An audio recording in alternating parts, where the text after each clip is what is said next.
नमस्कार दोस्तों। नमस्कार। आप सबका स्वागत है आज संवाद के इस खास और महत्वपूर्ण एपिसोड में। आज हम एक ऐतिहासिक पल पर चर्चा करेंगे। आपको जानकर हैरानगी होगी कि और आपने कुछ सुना भी हो शायद कि भारत ने अपने सबसे छोटे बड़े जो कदम होते हैं, अपने शक्तिशाली जो होने का जो सबूत दे दिया है। तो लेकिन एक बहुत महत्वपूर्ण माइलस्टोन जो भारत के नाम हो गया है, वो एशिया पावर इंडेक्स में 2024 में जो लिस्ट आई है, उसमें उसके मुताबिक भारत ने जापान को पीछे कर दिया है और एशिया की तीसरी सबसे शक्तिशाली शक्ति बना है। तो ये बहुत एक अच्छी चीज है। और ये बात और खास हो जाती है क्योंकि हम देखते हैं कि चाइना की इकोनॉमिक ग्रोथ इस साल सिर्फ 3% तक सीमित रही है। वहीं भारत ने अपनी ग्रोथ 7.5% से भी ऊपर मतलब अचीव की है। तो तो जी हाँ दोस्तों, लाइक भारत जो अब ऑफिशियल एशिया में थर्ड मोस्ट पावरफुल नेशन बन गया है, ये एक बहुत अच्छी खबर है। हाँ प्रमेश, मतलब आज तो बहुत ही अच्छा दिन है और बहुत ही बढ़िया खबर है ये अपने अपने देश के लिए।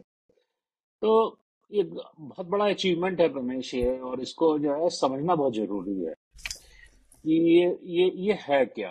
तो ये जो रिपोर्ट है, जो ये रिपोर्ट पब्लिश हुई है, एशिया पावर इंडेक्स फॉर 2024, ये हर साल जो है एक लोई इंस्टीट्यूट है, ये इसको प्रेजेंट करता है। और जो है ये एशिया पैसिफिक के कंट्रीज के लिए होती है, और उनकी इकोनॉमिक एंड स्ट्रेटेजिक स्ट्रेंथ्स के आधार पर इनकी रैंकिंग की जाती है। तो ये एक वेल स्टैब्लिश्ड प्रोसेस है, एवरी ईयर होता है। और इसमें क्या होता है, इसमें क्या हुआ है कि जो आज जो जो पब्लिश हुई रिपोर्ट, उसमें अपना इंडिया थर्ड पोजीशन पर आ गया है। लेकिन ये भी ध्यान देने लायक इसमें एक चीज है कि चाइना अभी भी, एक कॉशनरी पॉइंट पे मैं मेंशन कर रहा हूं, अभी भी सेकंड नंबर पे है। एंड फर्स्ट नंबर पे हमारा यूनाइटेड स्टेट्स है, अमेरिका फर्स्ट नंबर पे है।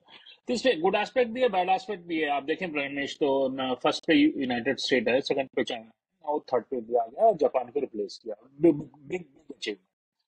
तो अब इस भारत के, आई थिंक इसके लिए एक अचीवमेंट के लिए एक बहुत अच्छा शब्द है उदय। तो भारत के उदय को एक बहुत बड़े जियो पॉलिटिक्स शिफ्ट के रूप में दर्शाता है। और ये एशिया के पॉलिटिकल पॉलिटिकल लैंडस्केप है, या राजनीतिक समीकरण हम जिसको कहते हैं, में एक नया डायमेंशन ऐड हो रहा है इस नई पोजीशनिंग से। तो काफी कुछ चीजें इंडिया के फेवर में हो रही हैं, और पूरा पॉलिटिकल जियो पॉलिटिकल लैंडस्केप चेंज होता हुआ दिख रहा है इंडिया के फेवर हाँ बिल्कुल ध्यान। और अब देखते हैं भारत की इकोनॉमिक ग्रोथ और उसकी भूमिका क्या रही है इसमें। तो में। भारत का इस जो ये जो इंडेक्स में रैंकिंग आई है, इसका बेसिकली अगर हम प्रभुत्व की बात करें तो इसके पीछे एक बड़ी वजह ये है, जो हमारी इकोनॉमिक कैपेबिलिटी जो है, भारत की ताकत तो है ही, और ये और बढ़ती भी जा रही है। तो 2000 के इंडेक्स में तो मतलब भारत का इकोनॉमिक स्कोर 4.2 कुछ था। 4.2 से आई थिंक ये इम्प्रूव हुआ था पोस्ट जो पैंडेमिक रिकवरी को दर्शाता भी है। तो हमने देखा कि दुनिया भर की इकोनॉमीज जो हैं अभी भी कोविड 19 के इम्पैक्ट से निकल रही हैं, लेकिन भारत ने अपने जीडीपी ग्रोथ और विकास को स्टेडीली मेंटेन किया हुआ है। अब हम परचेसिंग पावर पैरिटी के हिसाब से दुनिया की तीसरी सबसे बड़ी इकोनॉमी बन चुके हैं। हालांकि हम अभी भी मतलब जर्मनी से पीछे हैं। तो और तो अभी भी आई थिंक हम फिफ्थ लार्जेस्ट है, जो अगर डॉलर टर्म्स में देखा जाए। ये बड़ी बड़ी अच्छी चीज आपने एक मेंशन की रमेश, यहाँ पे, कि परचेजिंग पावर पैरिटी, पीपीपी, जो है इसमें हम थर्ड लार्जेस्ट इकॉनमी है। तो एक एक ये चीज क्या दर्शाता है कि आपकी जो पॉपुलेशन है उसकी परचेजिंग पावर ज्यादा है।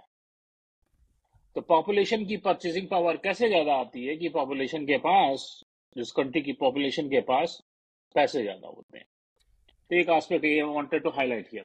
एनीवे, तो अब आप इसमें क्या है ना प्रमेश की, अब आप एक इसमें एक और मेरे को बहुत अच्छी चीज दिखती है जो जिसको कहते हैं ना कि टेबल टर्न करने वाला कॉन्सेप्ट जो होता है, कि जैसे एक इंडिया के लिए एक बड़ा क्रिटिक पॉइंट होता है कि हमारी हमारी पॉपुलेशन जो है, जनसंख्या बढ़ती जा रही है, तो उसको टेबल टर्न करने के एस्पेक्ट में उसमें क्या अपॉर्चुनिटी ढूंढना। जब भाई पॉपुलेशन बढ़ रही है, देश बढ़ा है, पॉपुलेशन बढ़ रही है।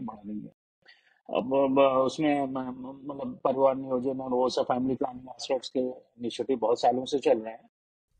तो अब उसमें क्या बेस्ट किया जा सकता है? तो उसमें बेस्ट क्या किया जा सकता है कि जो इंडियन गवर्नमेंट ने किया है कि यूथ पॉपुलेशन जो है, तो अब इसमें उसका पे यहाँ पे मिल रहा है। अब आपकी ये जो चुनौतियां भी होती हैं, स्ट्रगल्स भी होती हैं, तो with all due respect with ageing population, but लेकिन है स्ट्रेंथ के एस्पेक्ट्स होते हैं।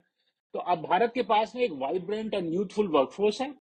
ये आने वाले समय में हमारी प्रोडक्टिव कैपेसिटी को और मजबूत करेगा, और हमारा इकोनॉमिक एक्सपेंशन जो होता है इसको और भी आगे लेके जाएगा। तो ये भी एक यूथ पॉपुलेशन का फैक्टर बहुत बड़ा कंट्रीब्यूटर है इस रैंकिंग में। तो हाँ, ये बात सही है शालिन, बिकॉज इकोनॉमिक रिकवरी के साथ साथ भारत ने मतलब इकोनॉमिक जनरेशन जो है पे जोर दिया है। स्टार्टअप्स और इनोवेशन के मामले में भी मतलब नए स्टैंडर्ड्स सेट किए हैं। और इन एफर्ट का एक बड़ा इम्पैक्ट होगा जब भारत के ओवरऑल इम्पैक्ट जो ग्रोथ है और ग्लोबल कम्पिटिटिवनेस हो जाएगा और बढ़ाने में वो मदद करेगा भारत की।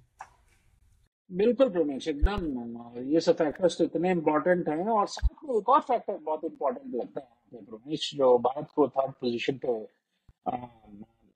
इंस्टॉल या स्टैब्लिश करने में मेन जिसका योगदान था, वो है कि फ्यूचर रिसोर्सेज।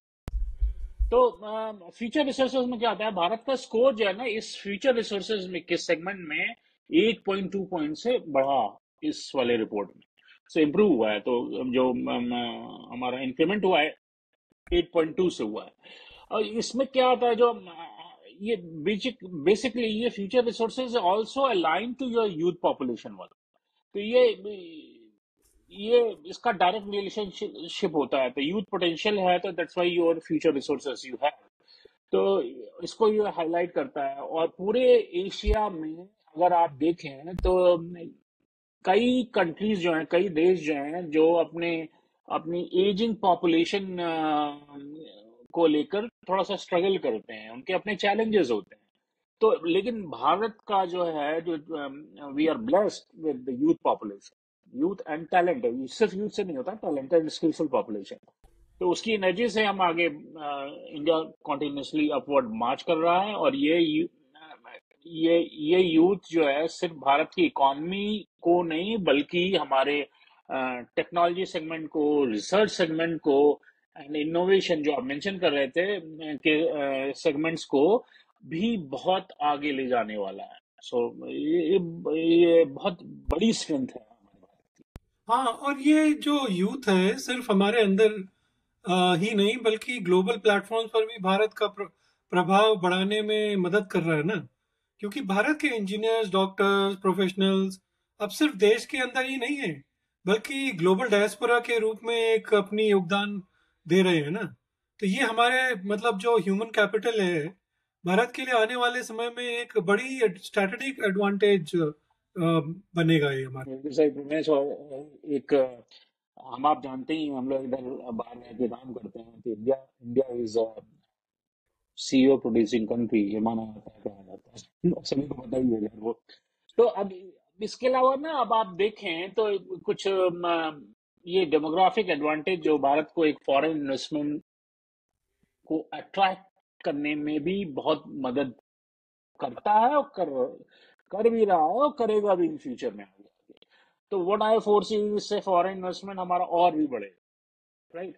जैसे जैसे ये ग्लोबल कंपनीज अपने ऑपरेशंस को डाइवर्सिफाई करने की कोशिश कर रही हैं, तो और ये आगे की फ्यूचर इकोनॉमी भी है ना प्रमेश, ये कोई भी एक कंपनी है, ग्लोबल कंपनी है, तो वो अपने अपने को डाइवर्सिफाई करने में ही उस कंपनी की भी जो है ग्रोथ होती है। तो इस डाइवर्सिफिकेशन के एरा में ये इंडिया का youth labour force, skilful youth labour force India के लिए एक बहुत अट्रैक्टिव एंड प्रॉमिसिंग पोजीशन पे ग्लोबल इकोनॉमिक प्लेटफॉर्म पे खड़ा करता है। तो दैट्स वाई हमारे कंट्री में, इंडिया में फॉरेन इन्वेस्टमेंट और भी ज्यादा आएंगे। तो यही फ्यूचर रिसोर्सनेस होती है, यही तुम्हारा यूथ स्किल फोर्स होती है। दैट्स वाई 8.2 फैक्टर से इसमें इंक्रीमेंट। हाँ शालिन, और ये जो हमारा जवान वर्कफोर्स और देश का यूथ पोटेंशियल की आप बात कर रहे हैं, ये हाईलाइट मतलब जैसे बहुत इंडिया को काफी ऊपर लेके जाएगा।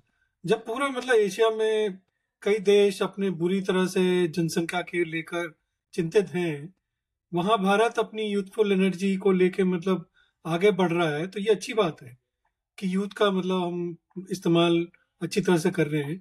सिर्फ भारत की इकोनॉमी को नहीं बल्कि ह्यूमन, हमारे मतलब जैसे देखें तो टेक्नोलॉजी, रिसर्च, इनोवेशन, हमने पहले भी बात करी कि इन जी सेक्टर्स हाँ। को भी आने वाले मतलब दिनों में अच्छा इसका प्रभाव पड़ेगा। और ये यूथ सिर्फ हमारे अंदर की नहीं बल्कि ग्लोबल प्लेटफॉर्म्स की, जैसे हमने बात करी कि उसमें आगे बढ़ने की बात कर रहा है, और ग्लोबल डायस्पोरा तो है ही।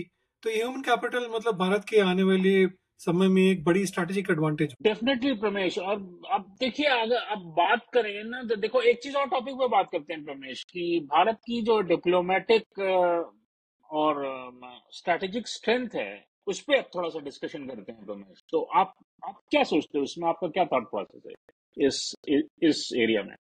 हाँ बिल्कुल, मतलब जैसे इकोनॉमिक ग्रोथ के साथ साथ भारत की डिप्लोमेटिक और स्ट्रैटेजिक स्टैंडिंग भी महत्वपूर्ण है।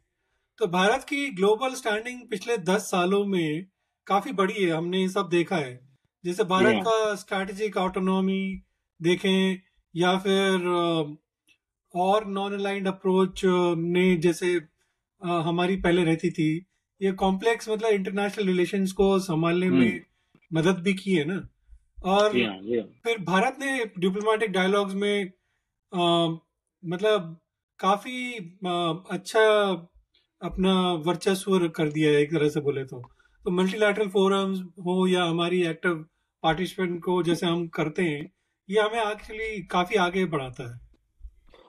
एकदम सच बात है प्रमेश, और आपने बहुत राइट पॉइंट यहाँ पे रेज किया। पिछले 10 सालों में इंडिया, भारत का जो है स्ट्रेटजी इतनी ऑब्जेक्टिवली फोकस थी कि इंडिया बहुत स्ट्रेंथन हुआ है। और इससे ना इंडिया का रोल, भारत का रोल इंडो पैसिफिक रीजन में और भी बड़ा होता जा, जो बेसिकली ये स्क्वाड ग्रुप जो है बेसिकली ना, US, Japan, Philippines and Australia, in country का एक ग्रुपिंग है, राइट? इनको एक करके ग्रुप बनाया गया है। और ये ग्रुप बेसिकली अगर हम देखें तो जो हमारा ट्रेडिशनल स्क्वाड करके ग्रुप है, जिसमें इंडिया पार्टिसिपेट करता है, अभी रिसेंटली पीएम मोदी भी यूएस गए थे क्वाड की मीटिंग के लिए, ये उसी का के कॉन्सेप्ट पे बनाया गया हुआ है। और अब और सभी ये डेवलपमेंट्स जो है ये शो करते हैं कि इंडिया की पावर, इंडिया की जियोपॉलिटिकल पोजीशनिंग इस स्ट्रांग होती जा रही है।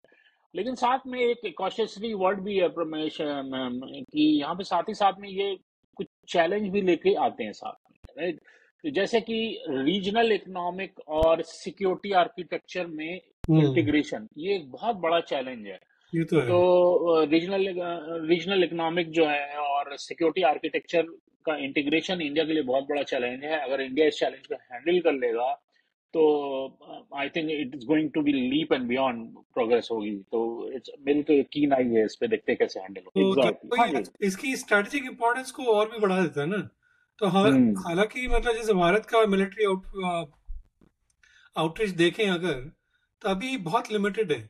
लेकिन इंक्रीमेंटल एडवांसेस जैसे ब्रह्मोस मिसाइल का हमने फिलीपींस को बेचा है, और ये दर्शाता है कि भारत अपने प्रभाव को कैसे और आगे बढ़ा सकता है ना। एकदम रमेश, ये भी, ये बात एकदम सही है, टू द पॉइंट है। अब रमेश एक चीज और हम लोग को एनालाइज करनी चाहिए कि जो कल्चरल इन्फ्लुएंसेस जो हैं, cultural influence and global presence वाले टॉपिक पे, तो इसको देखते हैं। तो इसमें क्या है प्रमेश की, जब हम कल्चरल एस्पेक्ट की बात करते हैं, तो भारत का ग्लोबल इन्फ्लुएंस भी काफी, हम्म। भारत आयुर्वेद की बात हो जाए या दुनिया के भर में भारत का नाम रोशन किया हुआ है। सिर्फ बॉलीवुड भी नहीं, अगर मैं अगर करूँ तो इवन आप देखें कि हमारे साउदर्न इंडिया की जो मूवीज होती हैं, they are doing so much much well. जैसे बाहुबली है, हॉलीवुड नहीं कहना आर आर चाहिए, आर है। इंडिया की हाँ, मूवीज बोलना चाहिए। हाँ, सो ये, अब बॉलीवुड तो हम लोग होता है, हम निकल जाता है, बट हम ये करें, India, Indian cinema industry, Bharat का हाँ। फिल्म इंडस्ट्री जो है, योगा तो भाई, योगा तो है ही हर जगह, और आयुर्वेद को रिकॉग्निशन मिल रही है। और जो है, इन्होंने ना बहुत बिजनेस रेवेन्यू कह लीजिए, नेम की बात कर लीजिए, सब सब प्रोवाइड किया हुआ है। और ये कल्चरल कनेक्शन भारत की सॉफ्ट पावर को स्ट्रेंथन कर रहे हैं। ये बहुत बड़ा इंपॉर्टेंट एस्पेक्ट है प्रमेश, कि हमेशा एक मिलिट्री फोर्स या डिप्लोमेटिक चीजें नहीं होती हैं, कल्चरल एस्पेक्ट जो एक सॉफ्ट पावर हाँ, हब और माने जाते हैं। बिल्कुल भारत की मतलब जो कल्चरल रिचनेस ही उसकी इंटरनेशनल अपील का भी एक बड़ा हिस्सा है ना। तो ये ग्लोबल जो प्लेटफॉर्म्स पर भारत की विजिबिलिटी को बढ़ाते हैं और दूसरे देशों के साथ सामाजिक और कल्चरल प्लेटफॉर्म्स और पार्टनरशिप्स को मजबूत करता है। ये एक्चुअली हमारे लिए आगे जाके और अच्छा रहेगा इससे। एकदम प्रमेश। और चलिए, अब एक इसमें एक जो है, मेरे मेरे फेवरेट टॉपिक पे आते हैं यहाँ पे आप। तो अब ये जो कुछ भी हो रहा है, भारत की पोजीशनिंग जो हम आए हैं, इसका पाकिस्तान पे क्या इफेक्ट होगा? देखो, मेरा फेवरेट उनका टॉपिक है। तो रोना अब चालू है। पाकिस्तान और चाइना में क्या पड़, वो तो दोनों की बातें करते हैं। रोते तो रहेंगे। तो अब इसमें हम देखें प्रमेश ना, तो कि इस अचीवमेंट का पाकिस्तान पर क्या प्रभाव पड़ेगा। तो देखिए, दो एस्पेक्ट, एक तो है कि इंडिया अगर सांस भी लेता है ना, तो भी पाकिस्तान को तकलीफ होती है कि इतनी अच्छी सांस क्यों ले रहा है। एक तो वो एस्पेक्ट है ही है। तो उसके बारे में कुछ नहीं बात कर सकते। चलिए, हम थोड़ा स्ट्रेटजी की बात करते हैं। तो भारत का जो ये पोजीशनिंग भारत ने जो गेन की है, पाकिस्तान के लिए एक खुद बहुत बड़ा क्वेश्चन मार्क है पाकिस्तान की फेस पे, पाकिस्तान एज ए कंट्री पे, राइट। तो पाकिस्तान को समझना होगा कि जब भारत अपने अपने आर्थिक और स्ट्रैटेजिक कैपेबिलिटीज को मजबूत करता जा रहा है कॉन्टिन्यूसली, राइट। और ये कॉन्टिन्यूस प्रोसेस है, वंस इन ए फ्लू वाला नहीं है। तो कॉन्टिन्यूसली मजबूत करता जा रहा है, तो उन्हें अपने अप्रोच को भी सुधारने की जरूरत है। क्योंकि आप देखें, इधर इंडिया इंडिपेंडेंट हुआ और पाकिस्तान का क्रिएशन हुआ, तो एक तरीके से आप कहेंगे दोनों कंट्री एक प्लेटफॉर्म पे एक साथ खड़े हुए हैं। और अगर आप रीजन की बात करें, Pakistan was a richer region that time. खैर ये तो होने वाला नहीं है शालिन वैसे। बट पाकिस्तान की मिलिट्री और इकोनॉमिक वीकनेसेस तो दिखते ही हुए, मतलब सबको दिखते ही है ना। तो उनका प्रभाव और क्रेडिबिलिटी आगे बढ़ना तो बहुत मुश्किल है। मतलब भारत की ग्रोथ उनके लिए एक स्टार्क रिमाइंडर है कि उन्हें अपने देश की स्टेबिलिटी और इकोनॉमिक ग्रोथ पर ध्यान देना होगा। और उसके लिए मतलब स्ट्रैटेजिक और मिलिट्री मैन्यूवर्स भी। बिल्कुल रमेश, और अब इसके बारे में क्या बोला जाए, वो तो हमारी ग्लोबल, इंडिया की ग्लोबल स्टैंडिंग है, वो तो है, जग जाहिर है, राइट। भारत का भारत जो है एक मेजर प्लेयर के रूप में देखा जा रहा है, हो गया है, अभी ये एस्टेब्लिश हो गया है। और एशिया की अगर हम बात करें, तो एशिया की जियो पॉलिटिक्स में लीडरशिप की पोजीशन ले सकता है India, I am pretty confident. और इससे जो रीजनल सिक्योरिटी के मुद्दों पर भी अगर हम ध्यान दें प्रमेश, तो रीजनल सिक्योरिटी के मुद्दों पर भी इंडिया का इन्फ्लुएंस बहुत ज्यादा बढ़ेगा, बढ़ना शुरू हो गया है। एक एक कमेंडेबल फॉर्म में ये बढ़ने जा रहा है, ये और बढ़ेगा, 100% ये बढ़ेगा। हाँ, लेकिन शालिन ये तो भारत के लिए फायदे की बात ही है ना। हाँ जी। मैं क्या लगता है कि भारत की ये बढ़ती हुई ताकत जो है, ये पाकिस्तान पर प्रभाव पड़ेगा इसका। रमेश, आप हमेशा ना एक बड़ा अच्छा और ट्रिकी क्वेश्चन पूछ लेते हैं। तो अब वो पाकिस्तान के लिए कि ये एक ना स्ट्रेटेजिक कंसर्न है, and I want to play good neighbour role here, तो फॉर दिस डिस्कशन। तो ये ना एक स्ट्रेटेजिक कंसर्न है पाकिस्तान के लिए। और भारत की जो तीसरी पोजीशन वाली स्टैंडिंग पे इसकी उसकी इकोनॉमिक और डिप्लोमेटिक स्ट्रेंथ को और भी बढ़ा रहा है।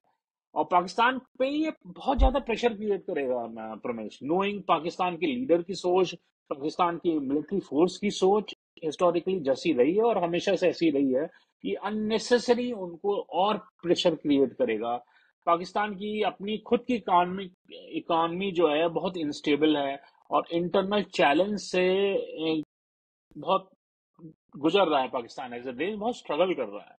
तो भारत भारत के इस ग्लोबल पोजीशनिंग और ग्लोबल स्ट्रेंथ से उसको ना एक बहुत बड़ी इंटरनल एग्रेशन और बहुत ही चुनौती का सामना करना पड़ेगा पाकिस्तान को। ये 100% होने वाला है। हाँ, ये तो है ही, बट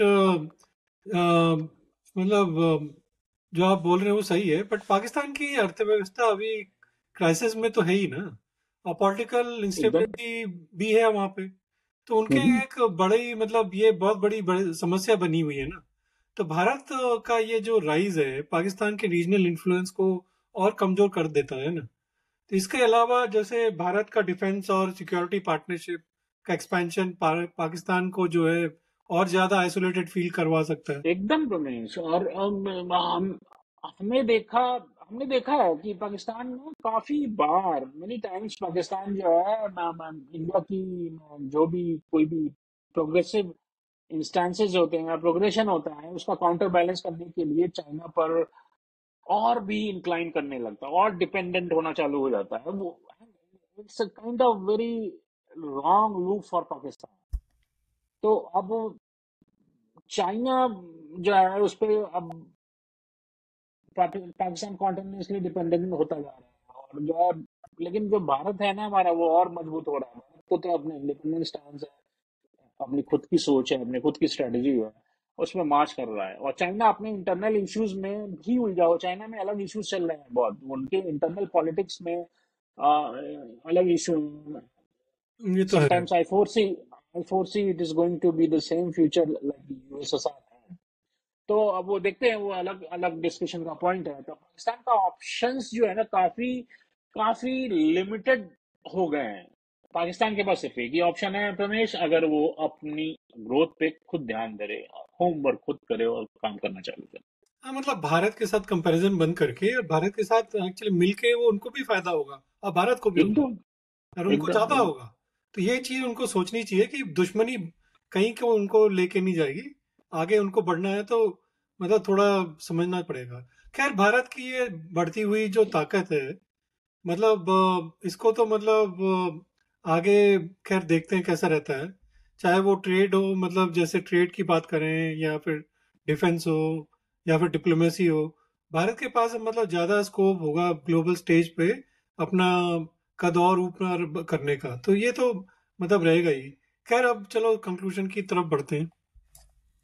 तो रमेश देखिए, एक चीज मैं यहाँ पे मेंशन करना चाहूंगा कि ये जो एशिया पावर इंडेक्स की जो पोजीशनिंग है, ये सिर्फ थर्ड पोजीशनिंग इंडिया की ना, ये सिर्फ एक रैंकिंग नहीं है just for the sake of number number, ये सिर्फ रैंकिंग नहीं है।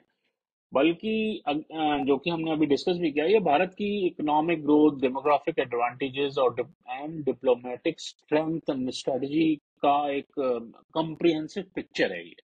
और ये एक नई नई उमंग है, नई जोश है और उम्मीद है, होप है, सब कुछ है। और नए चैलेंजेस भी होते हैं उसके साथ में, but India is well prepared to handle it and grow further more. हाँ, ये बात सही है शालिन, और हमारे सुनने वाले का भी हमें सोचना होगा कि वो क्या सोचते हैं इस बारे में। और भारत की में तो जो नई पोजीशन है, हमारे बढ़ते हुए ग्लोबल इन्फ्लुएंस को के बारे में उनका क्या विचार है। तो अपने कमेंट विचार हमारे साथ जरूर साझा करें कमेंट सेक्शन में, और हमें बताएं आप क्या सोचते हैं इस बारे में? हाँ, सभी दोस्तों की, अगर आपको ये एपिसोड पसंद आए तो हमें लाइक करें, सब्सक्राइब करें और शेयर करें। और हम फिर मिलेंगे अगले एपिसोड में, अगले एक नए टॉपिक के साथ, अपनी नई एनालिसिस के साथ। तब तक के लिए बाय बाय, और फिर हम मिलेंगे। चलिए, बिल्कुल शालीन, नमस्कार। और ये एक समय जो है जब भारत को अपनी सक्सेस को सेलिब्रेट करते हुए फ्यूचर चैलेंजेस को भी समझने की ज़रूरत है। तो दोस्तों, हमें उम्मीद है कि आपको ये पसंद आया होगा। तो अगली बार तक के लिए सच्चाई से जुड़े रहें और नए दृष्टिकोण के साथ आज संवाद करते रहें। नमस्कार और जय हिंद। जी, नमस्कार।